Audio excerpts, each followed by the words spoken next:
Flux Phenom reinforced magnetic screen door is the best magnetic screen door for dogs. It is also best used for glass door, sliding door, French door and even sliding glass door.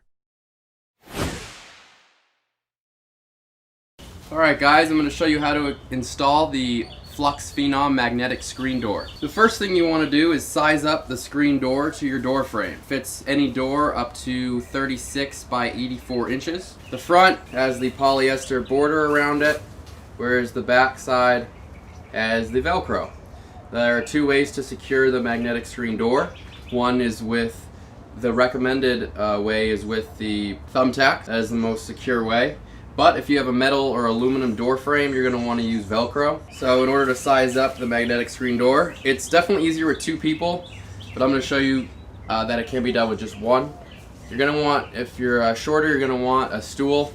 I'm tall, so I don't need one, but you will want a stool to size it up to the door frame. You do not want the magnetic screen door to drag on the ground like this, or else it's not going to close. What we're going to need to do is do the border here and fold it over. So you're folding it over towards the back of the door frame. So you take, here's the front, here's the back, you're folding it over towards the back. So I'm going to size it up to where the door is literally hanging about 1/4 inch above the ground. So here's the fold.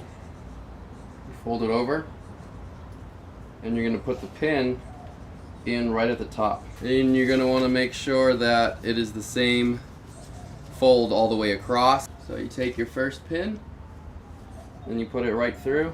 And then you're going to fix it to the top of the door frame. So you're going to push it in with your thumb just a little bit to get it started into the wood. And you can take a hammer and lightly tap it into the wood. You're going to want to tap very lightly.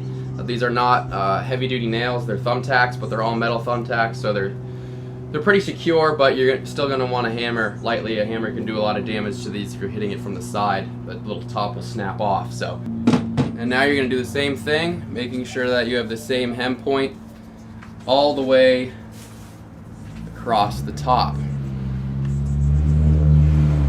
Another thing that you're going to want to consider is you want to make sure that the door is centered in the middle, that the magnetic strips are in the middle of the door, and that there is some leeway on the sides, because if there's no leeway on the sides, the magnetic door is not going to shut. So you don't want to stretch these so much to where the door is not going to shut and where it's pulling itself actually apart. Alright, so now you got both sides. You're going to want to do the middle.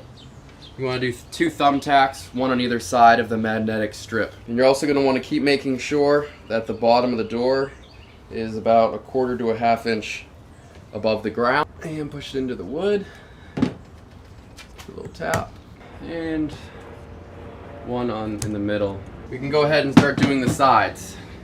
So for the sides, you're going to want to make sure there's enough leeway, again, that these magnetic strips are able to stick to each other. If you make it too tight, or as you put them like this, when you go through the screen door, it's going to be too tight and they're not going to shut. So make sure you have a little bit of leeway so where it can shut easily. So you're going to start at the top. You're going to go about 1 pin every foot and a half will do. It's really entirely up to you how many pins you want to put in, depending on how secure you want your door. If you have big dogs coming through, you're going to want to secure it pretty well, but you are still going to want to maintain that leeway. Instead of doing one side all the way down, you're going to want to go side to side at the same level. Making sure that the door, everything is still in a line and that it's still shutting. We're going to make sure that the door shuts. We'll go down another foot or another couple feet or so. And then we can put the last 2 all the way at the bottom. And we're going to test to make sure that it opens and closes. Notice how we've left about that 1/4 inch on the floor so that the door does not get caught. If this was any longer, it would get caught and it would not shut. As you can see, the magnetic screen door is fully installed, and it shuts by itself very easily. Alright everyone, that's how you install the Flux Phenom magnetic screen door. Link to get this Flux Phenom reinforced magnetic screen door is in the description below. Remember, it is also best used for dogs, glass door, sliding door, French door and even sliding glass door.